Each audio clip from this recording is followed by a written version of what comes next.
Eu tenho uma palavra séria a compartilhar com a igreja. Não que não haja algo que não seja sério na palavra de Deus. Mas muitas vezes algumas palavras assumem para alguns um tom de bonita esta palavra, interessante esta palavra. E nós precisamos transcender a forma como recebemos a palavra. Precisamos a cada dia nos comprometer com tudo o que ouvimos domingo após domingo. E se nós nos comprometermos com o que aprendemos, certamente vamos vivenciar esse fenômeno que nós conhecemos ao longo de nossa vida cristã como avivamento. O nosso conceito de avivamento é muito equivocado muitas vezes, em muitos de nós.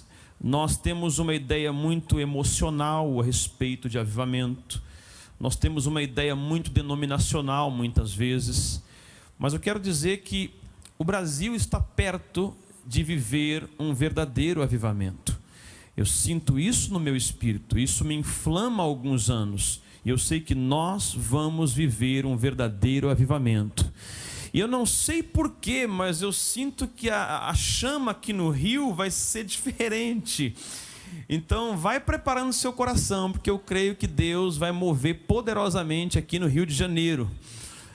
Nós temos ouvido muitas coisas no Brasil, as pessoas olham para cá, para o Rio de Janeiro, pelo que tem acontecido, mas eu tenho certeza que Deus quer começar algo poderoso no Rio de Janeiro, que vai alcançar toda esta nação. Aleluia. Então abra sua Bíblia no livro de Atos, Atos dos Apóstolos, que nós bem poderíamos chamar também de Atos do Espírito Santo, porque os apóstolos foram coadjuvantes de toda a obra do Espírito Santo nesse livro. Capítulo 19 de Atos, Atos capítulo 19, vamos ler do versículo 1 até o versículo 7. Glória a Deus, glória a Deus, glória a Deus, glória a Deus, aleluia, aleluia. Obrigado, Senhor, obrigado por aquilo que o Senhor reservou para esta noite. Obrigado pelo Teu Espírito Santo que se move aqui. Obrigado por Tua presença que, a despeito de ser sentida, está aqui entre nós. Pedimos que o Senhor fale conosco através da Tua palavra. Peço que mais uma vez o Senhor confirme a Tua palavra com sinais. Cura alguém aqui esta noite, Senhor. Enche alguém com Teu Espírito Santo aqui, Senhor. Move com liberdade nesta casa que é Tua, onde as pessoas Te adoram. Move aqui e confirma a Tua palavra. Envia a Tua palavra em nome de Jesus. Atos, capítulo 19, versículo 1 até o versículo 7. E aconteceu que, enquanto Apolo estava em Corinto, Paulo, tendo passado as regiões superiores, chegou a Éfeso e, encontrando alguns discípulos, disse-lhes: recebestes vós o Espírito Santo quando crestes? E eles disseram-lhe: nós sequer ouvimos se há algum Espírito Santo. Perguntou-lhes: em que sois batizados então? E eles disseram: no batismo de João. Então disse: certamente João batizou com batismo do arrependimento, dizendo ao povo que eles crescem naquele que viria depois dele, isto é, em Cristo Jesus. E eles, ouvindo isto, foram batizados no nome do Senhor Jesus. E tendo Paulo imposto-lhes as mãos, o Espírito Santo veio sobre eles, e falavam em línguas e profetizavam, e eram ao todo em torno de 12 homens. Diga amém. Diga espiritualidade relevante. Você pode se assentar glorificando ao Senhor. Aleluia. Glória a Deus. Amados, tem sido um anelo, um desejo do meu coração nos últimos anos, praticar, viver, experimentar uma espiritualidade que seja mais do que teoria, mas que possa promover transformação do âmbito pessoal, de vidas, transformação de famílias, de casamentos, transformação social. E eu vejo um modelo aqui em Atos capítulo 19. O apóstolo Paulo chega na cidade de Éfeso, e lá existe já uma igreja. Essa igreja está reunida em torno do nome de Jesus. Estavam atrasados, obviamente, quanto ao que aconteceu após a ressurreição, mas eles estavam reunidos em torno do nome de Jesus. Era uma igreja, era pequena, tinha aproximadamente 12 crentes ali. Acontece que o contexto nos revela que essa igreja não estava causando impacto naquela sociedade. O contexto nos revela que essa igreja estava ali, mas não estava ali. Estava em Éfeso, mas não estava em Éfeso. Ou seja, quando você olha a história, você percebe que aquela cidade girava em torno de outro culto, de outra fé, de outra dimensão religiosa. Quando falava-se em Éfeso, naquela época, o nome que estava em voga, o nome que estava em evidência, não era o nome de Jesus. Quando se falava em Éfeso naquela época, o nome que estava em evidência era o nome de Diana, Diana dos Efésios. Na cidade tudo girava em torno dela.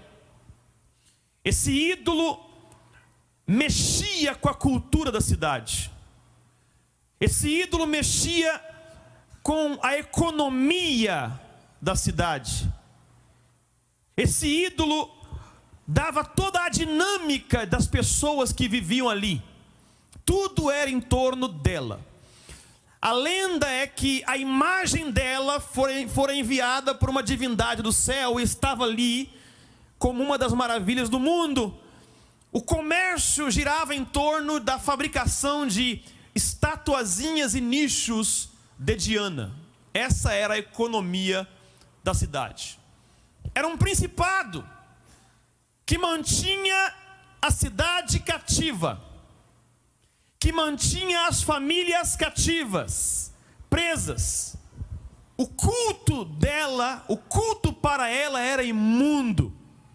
Haviam prostitutas ritualísticas que em seu culto faziam orgias em homenagem a Diana. Era isso que movia a cidade.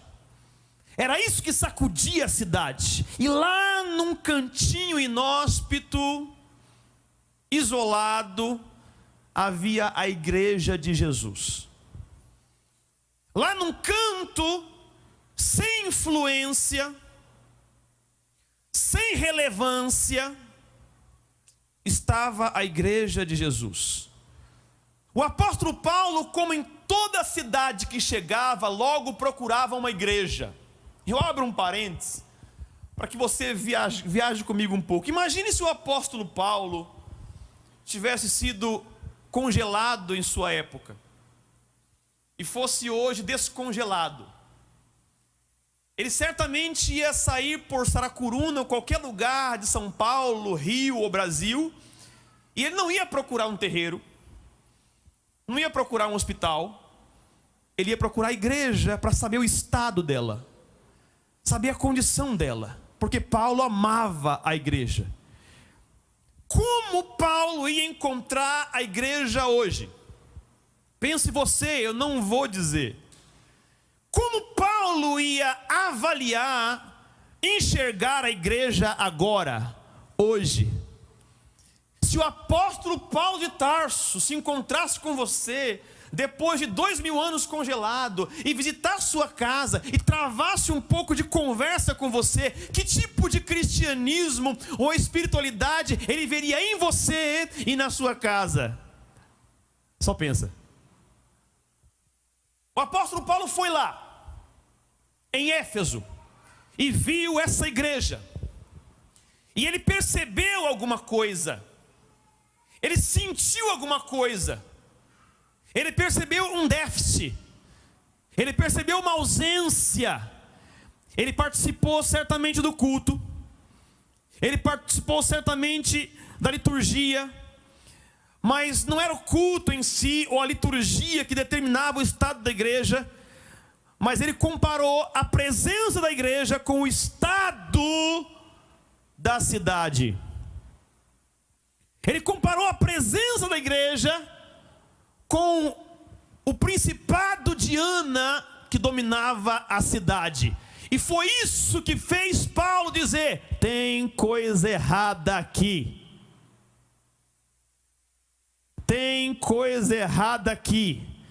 Então Paulo, com muita perspicácia e inteligência, pergunta: vem cá, vocês aqui receberam o Espírito Santo quando creram? E eles, hein? Espírito Santo? Nós nem sequer ouvimos que haja um tal de Espírito Santo. E Paulo, está explicado. A igreja não conhecia a obra do Espírito Santo. Havia ali uma espiritualidade, mas não havia o poder e a presença poderosa do Espírito Santo. Quem me ouve, diga amém. Ele estava ali e percebeu isso, porque ninguém pode falar, amados, que eles não estavam desenvolvendo ali um tipo de espiritualidade. Qualquer reunião em torno da qual se fala de Deus é uma espiritualidade desenvolvida. Ninguém pode dizer que seitas e heresias não desenvolvem um tipo de espiritualidade. A questão é que nós, em Cristo, temos a única espiritualidade que foi proposta por Deus, porque em Cristo está o único caminho para Deus. Só Jesus Cristo, e você tem que lembrar disso todo dia. Você tem que lembrar disso toda hora. Toda vez que você pensar em desanimar da tua igreja, desanimar do teu culto, você tem que lembrar: eu estou no caminho da verdade, eu estou no caminho da vida. Jesus disse em João 14,6: eu sou o caminho, eu sou a verdade, eu sou a vida, e ninguém vem ao Pai senão por mim.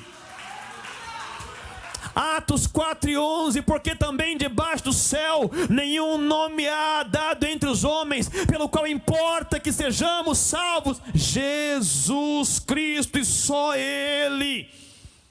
1 Timóteo 2,5: há um só Deus e um só mediador entre Deus e os homens, Jesus Cristo, amém. Então você pode até desanimar, você pode até ter momentos difíceis, mas para de se comparar com a seita, com a heresia, porque você fraqueja, mas está no caminho. Você fraqueja, mas conhece a Jesus. Você fraqueja, mas está no reino de Deus. Alguém levante a mão e dê glória a Deus.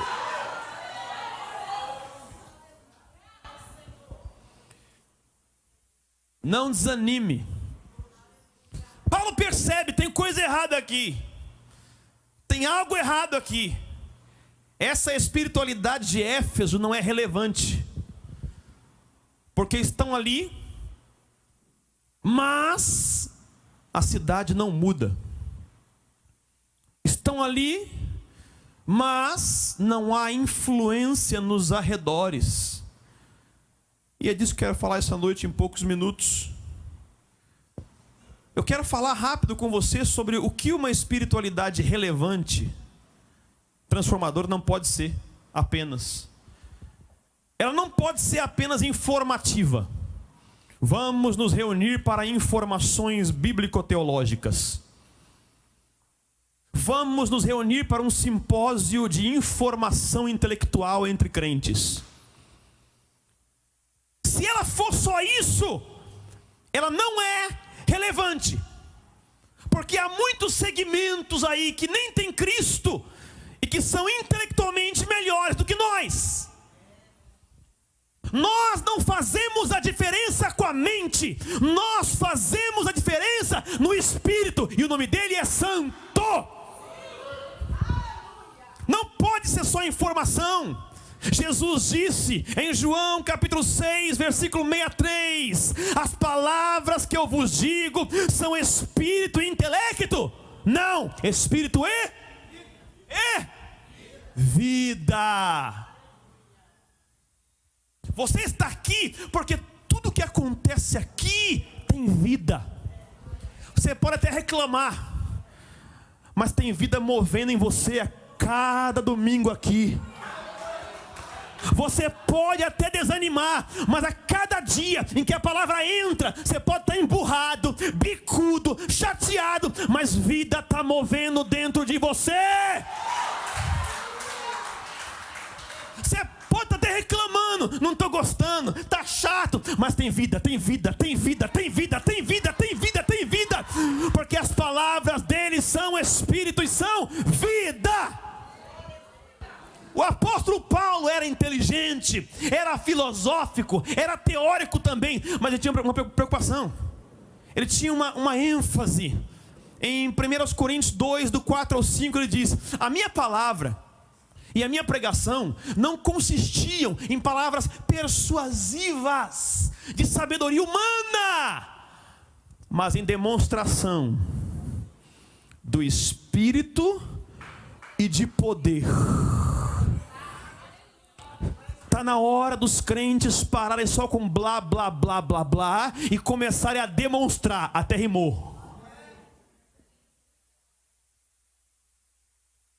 Está na hora de você demonstrar que o poder e a vida de Deus estão em você. Isso não é para pastor, não é para pregador, é para o corpo de Cristo.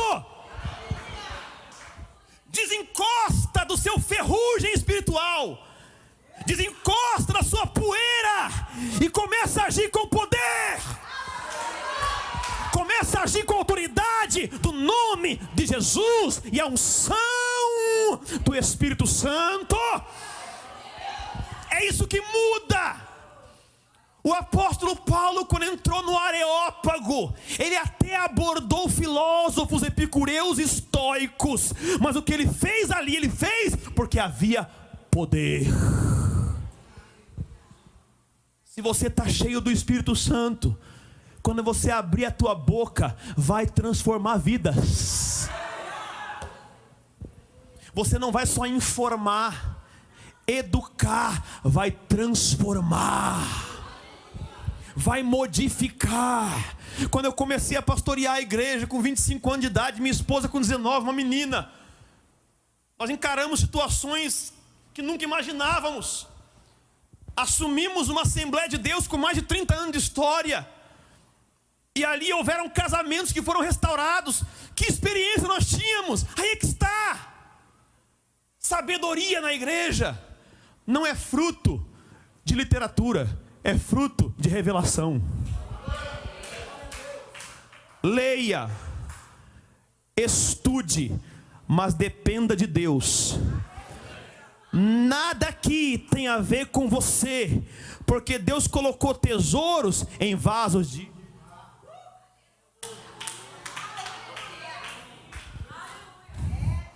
barro.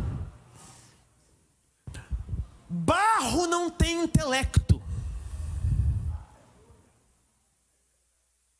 Barro não fala rebuscado. Barro não se preocupa como vão ouvi-lo falar. Barro não é fonte de informação, barro é só barro. Mas a diferença é essa: Deus disse que colocou os seus tesouros em vasos de barro, para que a excelência do poder seja dele e não nossa. Espiritualidade não pode ser só informativa, não pode ser só intelectual. Tem algo mais. A igreja não é uma comunidade intelectual, é uma comunidade que hoje atrai intelectuais, mas ninguém quer ouvir aqui em cima filosofia, medicina. Quando o médico vem aqui, uma palavra, eu ouvi uma vez de um pastor dizendo: eu preciso me informar. Bispo Paiva, minha honra e meu respeito, homem de Deus. Um pastor disse: eu preciso me informar, porque estão chegando muitos intelectuais na igreja, muita gente formada, filósofos, engenheiros, médicos. Vou fazer um curso de filosofia na USP. Eu pensei, eu não falei, eu pensei dentro de mim: mediocridade. Fazer curso não, pode fazer. Mas quem vem na igreja não quer ouvir filosofia. Quando o filósofo entrar por aquela porta, quando o médico entrar por aquela porta, quando o engenheiro entrar por aquela porta, quando o político entrar por aquela porta, ou qualquer personalidade, ou qualquer autoridade, ou qualquer sumidade, ele quer ouvir uma coisa daqui: assim diz o Senhor.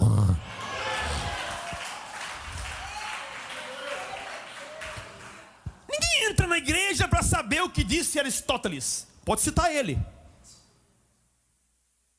Cite-o, eu cito muito. Coloque, acrescente. Mas as pessoas vêm aqui para ouvir: assim diz o Senhor. Não pode ser só informativo. Não pode ser também só legalista. A nossa espiritualidade não pode ser só baseada em podes e não podes. Porque se a sua fé e vida espiritual se baseia só em o que pode e o que não pode, você nada mais é do que uma comunidade legalista. Sabe o que tem afugentado pessoas de muitas igrejas? Crentes que não conhecem a dádiva da não condenação. Diga: dádiva da não condenação. A mulher vem até Jesus trazida pelos cabelos, arrastada após um adultério. Você conhece a história, eu estou resumindo. Todo mundo vai embora, fica Jesus e a mulher. Ela pecou de verdade, era adúltera mesmo, de fato. Havia um pecado ali, inegável. Todos vão embora. Jesus pergunta: mulher, onde estão os teus acusadores? Ninguém te condenou? Não, os crentes foram embora.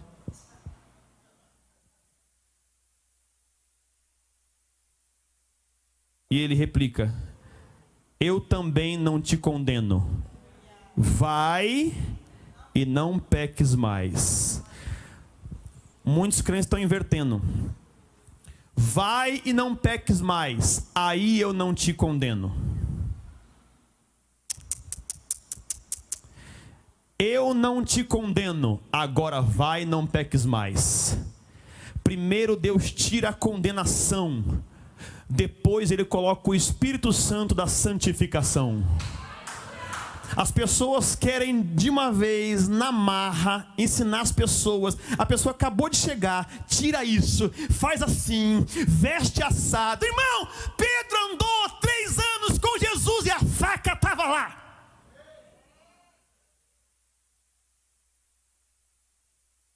Jesus nunca propôs um desarmamento de Pedro. Nunca. Naquele momento, ok? Não estou falando de política, pelo amor de Deus. Estou falando de Pedro. Está indo o quê? falou: Pedro, você está andando comigo agora, Pedro? Eu sou o príncipe da paz. Tira a faca, rapaz. Não.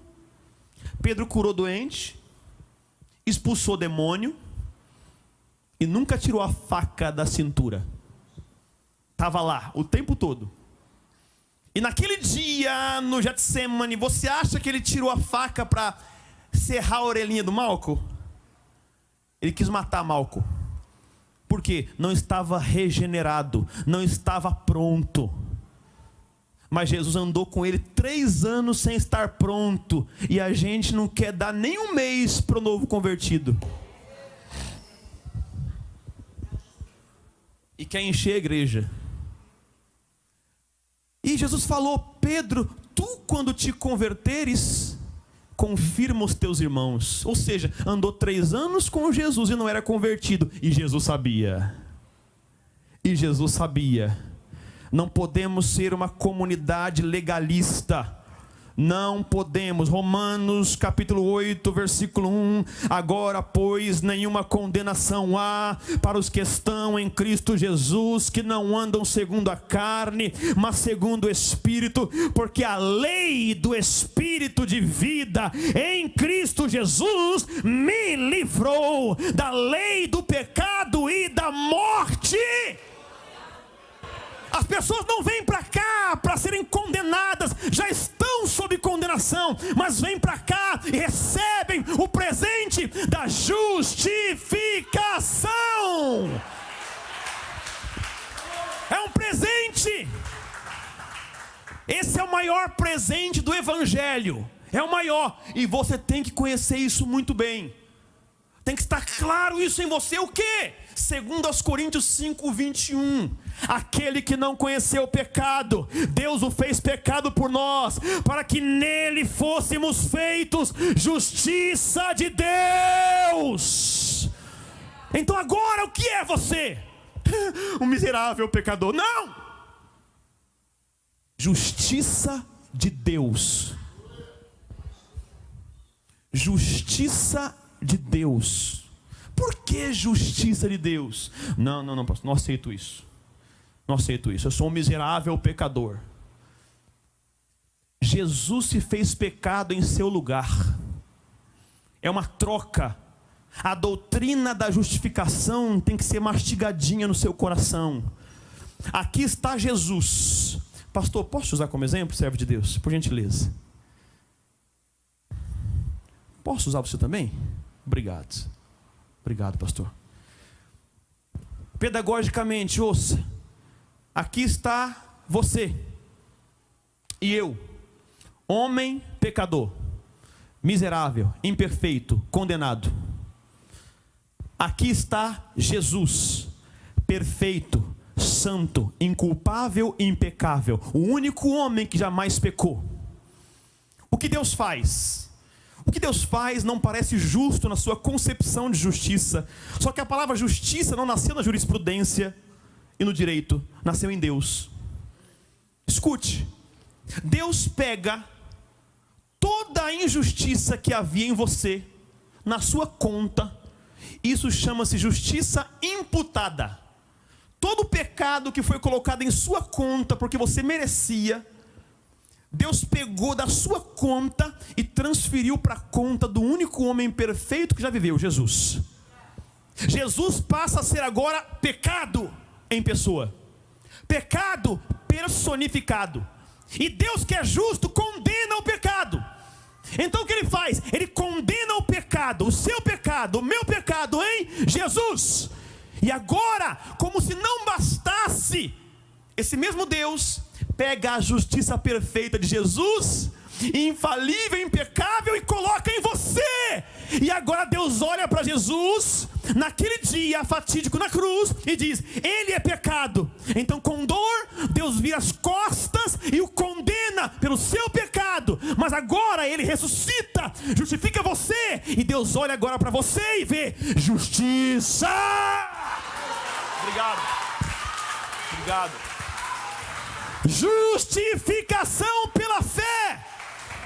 É isso que torna você digno.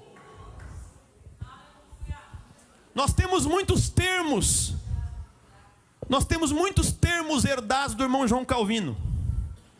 Muitos. Miserável pecador, indigno. É claro que você não era digno do que Jesus fez por você. E nunca será. Mas Ele fez para tornar você digno. Ele fez para tornar você filho.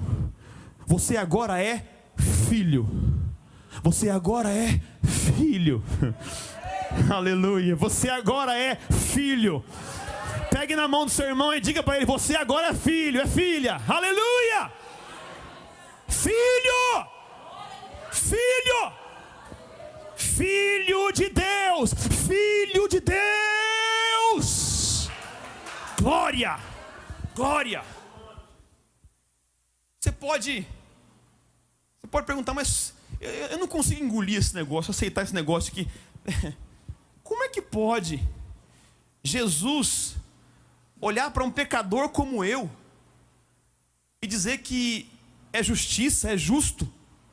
É uma loucura mesmo. Se você puder me explicar isso, me explique também por que Jesus foi visto por Deus como pecado na cruz, sendo justo. Isso é o escândalo da graça. Escândalo da graça. Quando a igreja entende isso, o problema do legalismo sai do nosso meio. E nós começamos a nos tornar uma comunidade atraente ao pecador. Atraente ao pecador. E é isso que nós temos que ser, porque você sabe o que você era, e quando entrar alguém por aquela porta, você não terá um olhar condenatório, um olhar julgador, você terá o olhar de amor de Jesus Cristo, porque você vai lembrar: um dia eu entrei por aquela porta como miserável pecador, mas Jesus Cristo me justificou por sua obra no Calvário.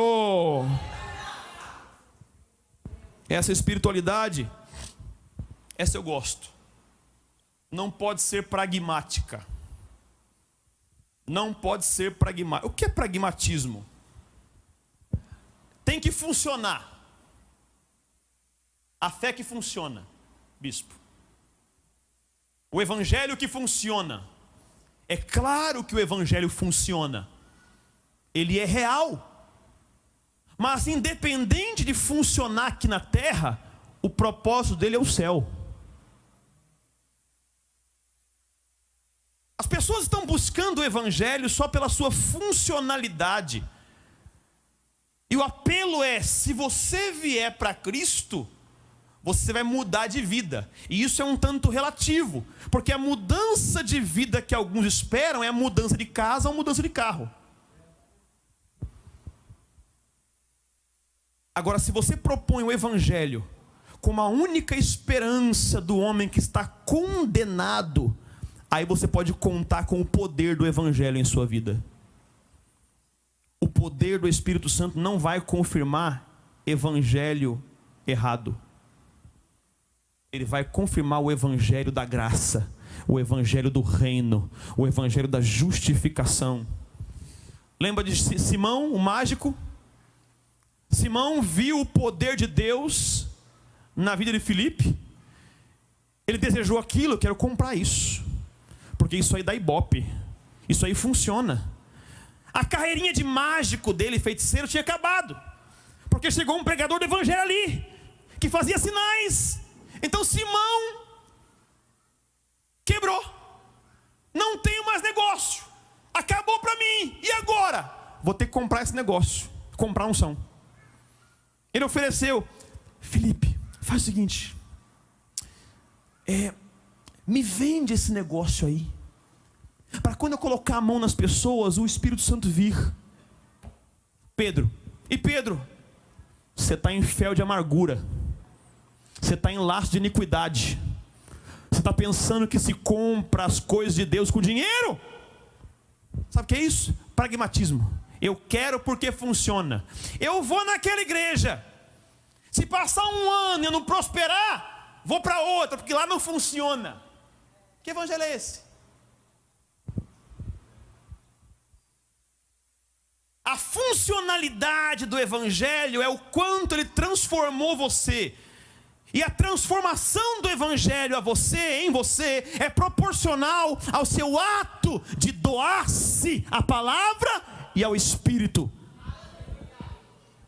O Espírito Santo não forja a transformação, não impõe transformação. Você deseja, Senhor, eu quero ser transformado, eu quero ser mudado, eu quero ser um marido melhor para minha esposa, eu quero ser uma esposa melhor para meu marido, eu quero ser um filho melhor, um pai melhor, eu quero ser um funcionário melhor, eu quero ser transformado. Não vou mais ficar orando, Senhor, transforma fulano, transforma assim. Não, Senhor, me transforma, me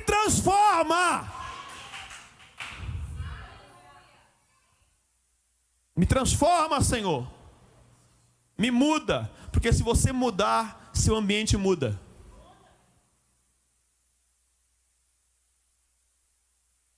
Se você mudar, sua casa muda. Se você mudar, aquele setor de empresa muda, aquele escritório muda. Se transforme pela obra do Espírito Santo poderosa em você. Poderosa. Deixa o patrão ver que você mudou. Deixa a esposa, o marido, o filho ver que você mudou pela obra do Espírito Santo, e tudo vai mudar. Sabe como funciona isso? As pessoas, elas, quando veem que um crente mudou, que o indivíduo foi transformado, primeiro elas vão sentir raiva, porque o seu estilo de vida vai incomodar profundamente. Santarrão, moralista, acha que é melhor que todo mundo. Você não está falando nada, você não abriu a boca, mas há um ódio, há uma raiva, você não sabe de onde vem. Só que se você persistir em ser como Cristo, o segundo sentimento de quem te odiava é: eu quero o que ele tem, eu quero o que ela tem, eu quero ser como ela. É sede, é fome, persiste, não fica preocupado com a perseguição, com o ódio, com a calúnia, é normal. Agora, persevere, porque aquele que odeia você por aquilo que você é em Deus, vai desejar ser como você é e ter o que você tem. Chega de pragmatismo. Penúltimo, essa espiritualidade não pode ser só performática. Diga performance.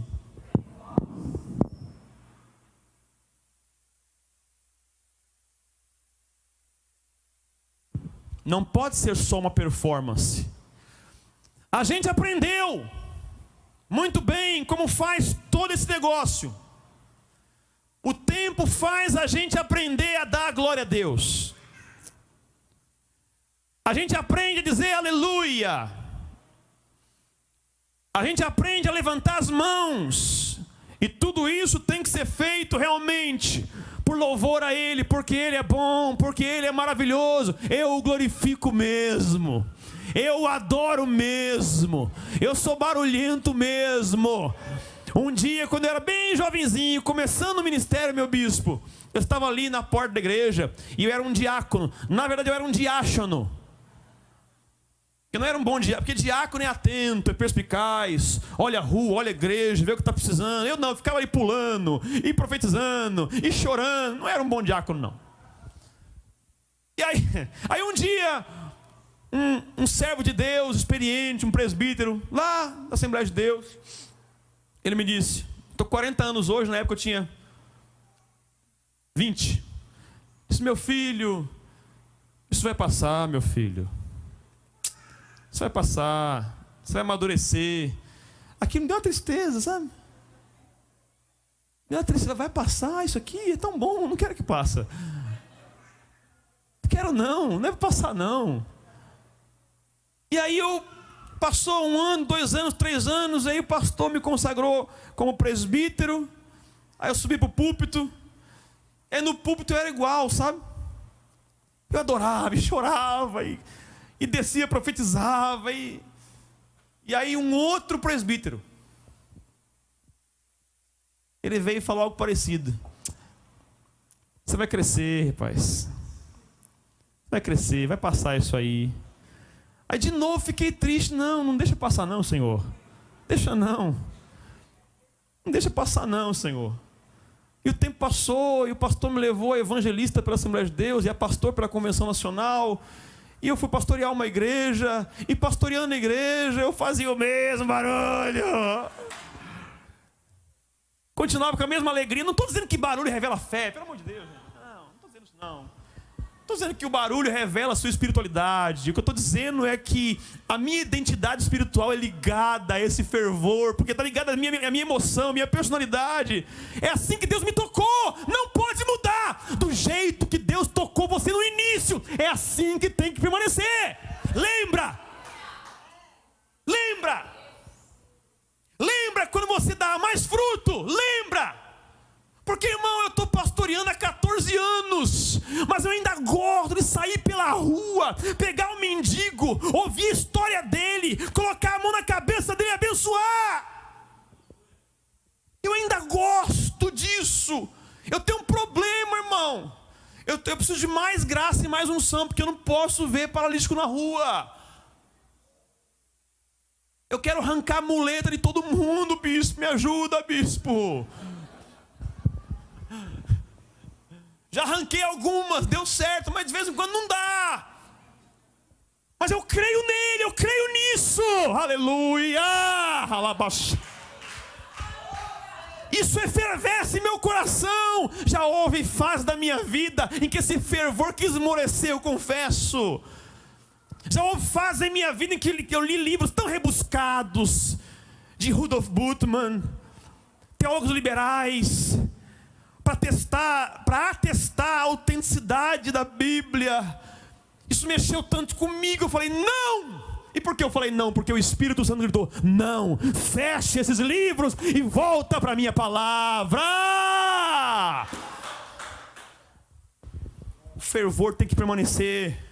O fogo tem que permanecer. Não pode ser só uma performance. Tem que ser real. Tem que ser real. A nossa igreja de Deus em Cristo no Brasil, e glória a Deus por ela, como eu amo essa igreja. Nós temos uma dinâmica, uma musicalidade, um entusiasmo. Mas se nós não tomarmos cuidado, tudo isso pode ser apenas performance externa. Tem que se tomar um cuidado. Você, quando ministrar aqui, eu sei que aqui tem ministros comprometidos com Deus, gente de fogo, gente do Espírito, mas se comprometa com isso. Aquela paixão, aquele entusiasmo com que você ministra aqui, quando você está no teu quarto, faz igual. Quando você estiver no banheiro estragando o hino da Cassiane, faz com paixão. Aleluia. Faz com entusiasmo. Não deixa nada ofuscar a tua alegria. Não deixa. Não deixa nada esmorecer a tua fé. Vai para o banheiro, desafina mesmo, com muito louvor, adora mesmo.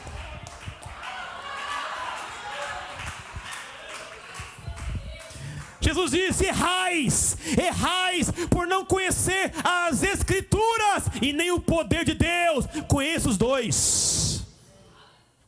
dois. Ah, meu irmão, que coisa boa.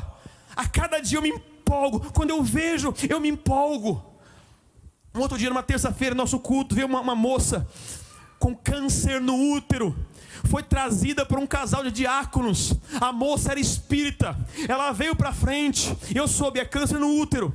Eu olhei para ela, eu apontei para o útero dela e disse: câncer, morra em nome de Jesus. Ela não caiu, não se arrepiou. Ela foi embora para casa. Na outra semana, na terça-feira, me liga o diácono, a diaconisa, dizendo: pastor, ela foi no médico, está com um novo diagnóstico. Não tem mais câncer.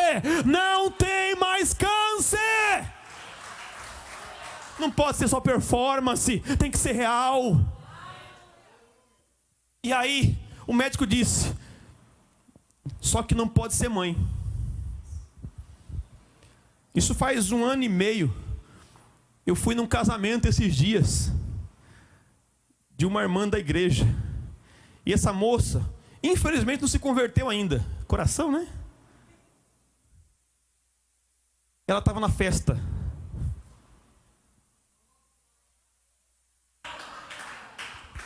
Isso é real. Isso não é para pastor, isso é para você. Deus quer usar você. Deus quer usar você. Deus quer usar você. Deus quer usar você. Aleluia. Aleluia. Um senhor de quase 80 anos de idade, ele caiu, se acidentou e quebrou o cóccix, a bacia. O médico disse que ele nunca mais andaria de novo, porque pela idade os ossos não se calcificariam, bispo. Ele estava no culto, em sua cadeira de rodas. A presença do Espírito Santo era muito real, muito forte. E eu aproveitei, porque eu sou oportunista com as coisas de Deus. Eu fui até ele e disse: meu irmão, o senhor crê que pode levantar agora dessa cadeira? Ele disse: eu creio. Então agora, em nome de Jesus, levanta e anda. Ele se levantou. Ele veio andando pelo corredor da igreja. Ele andou o resto da vida. Só depois de 4 anos andando até o último dia que ele faleceu e foi estar com o Senhor. Mas isso é real. Eu pregava num congresso de mulheres em São Mateus, de uma sede, e eu soltei uma palavra. Eu disse: sangue, seque agora. Eu não sabia de nada. No meio da multidão havia uma mulher que me mandou um e-mail depois dizendo: pastor, eu estava há mais de 1 ano com um fluxo sanguíneo ininterrupto. Eu tinha emagrecido, eu estava doente. Quando o Senhor soltou aquela palavra, Jesus tocou em meu corpo. Eu senti o fogo de Deus, secou na hora. Eu estou curada. É real, não pode ser performance. Jesus disse em Mateus 15:8: esse povo me honra com os lábios, mas seu coração está longe de mim. Nós não podemos fazer de nossa igreja só uma performance musical e artística. Nós temos poder. Nós temos poder. Há poder em sua vida. Há poder em sua vida. E por último, essa espiritualidade não pode ser só contemplativa. Ah, Deus, que Deus maravilhoso. E passam centenas de milhares de pessoas por você todos os dias, e ninguém conhece esse Cristo através de você. Alguém vai ter que despertar para pregar o Evangelho. Alguém vai ter que despertar aqui para pregar o Evangelho. Alguém quem? Todos nós. Quantas oportunidades eu já perdi e me arrependo tanto. Não perca oportunidades. Fale do amor de Deus. Fale do amor de Deus. Fale do amor de Deus. Não só contemple, não só ache lindo, maravilhoso, o trono, a glória. Não. Desperte. O apóstolo Paulo impôs as mãos daqueles 12 homens. Eles foram cheios do Espírito Santo, falavam em línguas e profetizavam. Dali em diante começou um movimento na cidade. começou um mover do Espírito Santo na cidade. Agora o pessoal que estava lá cultuando, Diana, Diana, Diana, e aqui o pessoal estava agora, Jesus, Jesus, Jesus. Só que antes eles diziam Jesus, Jesus, e nada acontecia, mas agora estão dizendo Jesus, Jesus, e o poder está emanando, está fluindo, e de repente alguém está aqui, Diana, Diana, Diana, Diana, e vai ver o que está acontecendo. Já são 13 e começa, oh meu Deus, que coisa linda, Jesus, Jesus, Jesus, e vem mais um, e mais outro, e mais outro. O comércio, a Diana quebra, não tem mais estatuazinha, a economia começa a cair para depois revigorar. Há uma perseguição, milagres acontecem, feiticeiros pegam seus livros, jogam no fogo. Diana não tem mais nome, não tem mais reputação. Qual é o principado que está operando em sua rua, em seu quarteirão, em sua família? Ele só pode ser destronado pela autoridade que há em você. Em você, levante, levante, levante, levante, levante. Oh, aleluia, aleluia.